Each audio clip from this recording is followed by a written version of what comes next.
Good morning and welcome back to my channel. Today I'm going to teach you about the figures of speech used in A Thing of Beauty. This poem, written by John Keats, is a wonderful example of romantic attitude, and the poem is based on a Greek legend in which Endymion is a beautiful young shepherd and who has had a vision of Cynthia, the moon goddess. In this poem, the poet John Keats has used a lot of figures of speech to give it a beautiful poetic effect. The very first line, as you can see, I have marked each line with a different color so that each figure of speech in each line is understood by you very clearly. A thing of beauty is a joy forever. Over here there are three figures of speech used: epigram, paradox and hyperbole. Epigram is a pointed statement that beautiful things bring joy forever. Paradox is an outwardly false statement but has a hidden truth that beautiful things give continuous joy. Hyperbole is an overstatement that beautiful things bring joy forever. The next line, its loveliness increases, it will never pass into nothingness. Over here, the poet has used litotes, which is a negative, never passing into nothingness, and conveys a positive meaning that it will continue to increase. Then there is the use of antithesis in this line, that is, the opposite words increase and nothingness are used in the same sentence. In the next line, a bower quite for us and a sleep full of sweet dreams and health and quiet breath. Over here, the poet has used climax, oxymoron, metaphor, repetition and alliteration.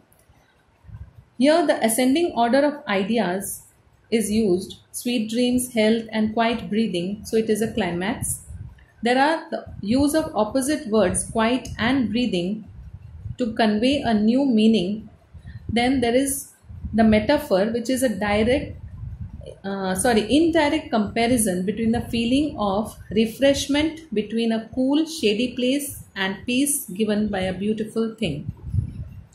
Then there is a use of repetition in this line because the word quiet is repeated. The consonant sound B is repeated in the words bower and breath, so it is alliteration.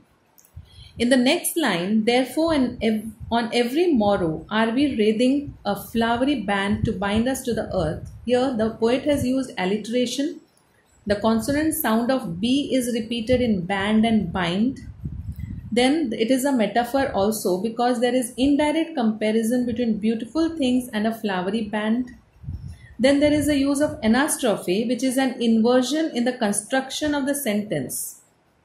Next line, of noble natures of the gloomy days. Here the poet has used transferred epithet, alliteration, personification and repetition.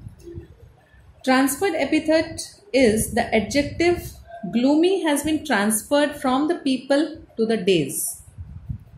Alliteration because the consonant sound N is repeated in the words noble and natures. Then this line is a personification because nature is given the human quality of being noble and the days are given a human quality of being gloomy.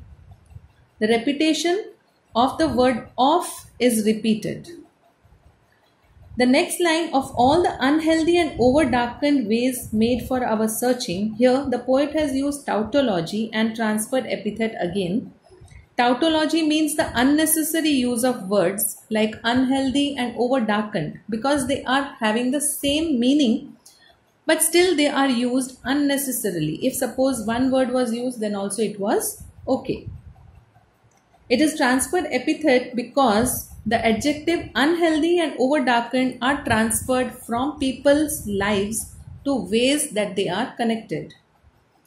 Then in the next line, in spite of all some shape of beauty moves away the pall from our dark spirits. Here the poet has used personification, antithesis, metonymy, internal rhyme, transferred epithet. Personification because inanimate beauty is given the human quality. Then antithesis because the words beauty and pall are used in the same sentence. They are antonyms. Then metonymy, because the words some shape of beauty represent beautiful things. Then internal rhyme, because all and Paul are rhyming words. Then transferred epithet, because the adjective dark has been transferred from our lives to our spirits. Then we come to the next line. Such the moon, the sun, trees old and young, sprouting a shady boon for simple sheep. Over here there is antithesis, metaphor and alliteration. Antithesis, because opposite words old and young are used in the same sentence. Metaphor, because the sheep are compared with human beings and Jesus Christ is their shepherd. Alliteration, because the sound of consonant sh is repeated in the words shady and sheep and s in the sun and simple.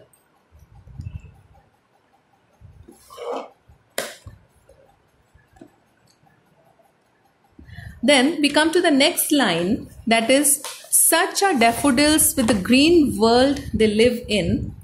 Over here the poet has used metonymy. The words green world represent nature. And clear rills that for themselves a cooling covert make. Over here alliteration is used and anastrophe. There is an inversion in the construction of the sentence for poetic effect.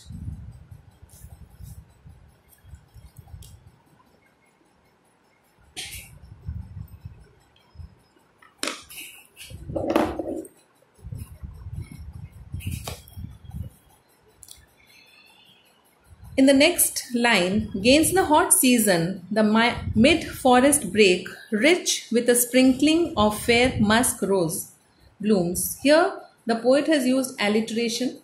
The sound of the consonant b is repeated in the words break and bloom.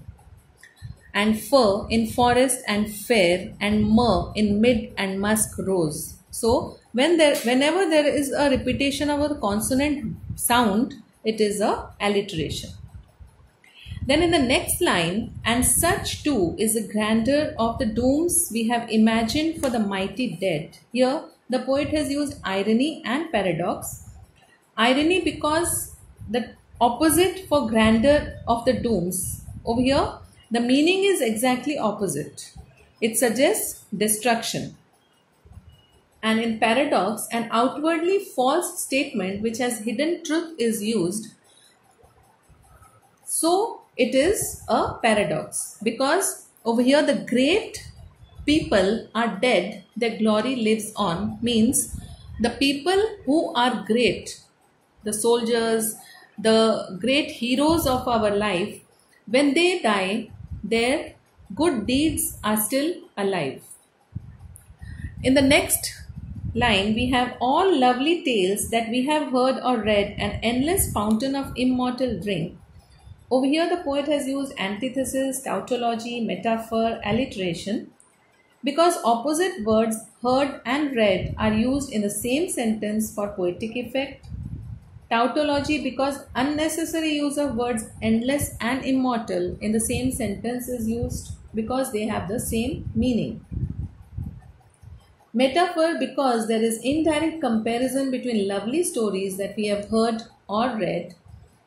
The point of comparison is to give endless satisfaction and joy. And then there is alliteration in the same line, because the sound of consonant H is repeated in the words have and heard. In the next line, that is the last line which we have, an endless fountain of immortal drink pouring unto us from the heavens brink. Here the poet has used hyperbole, tautology, metonymy and internal rhyme.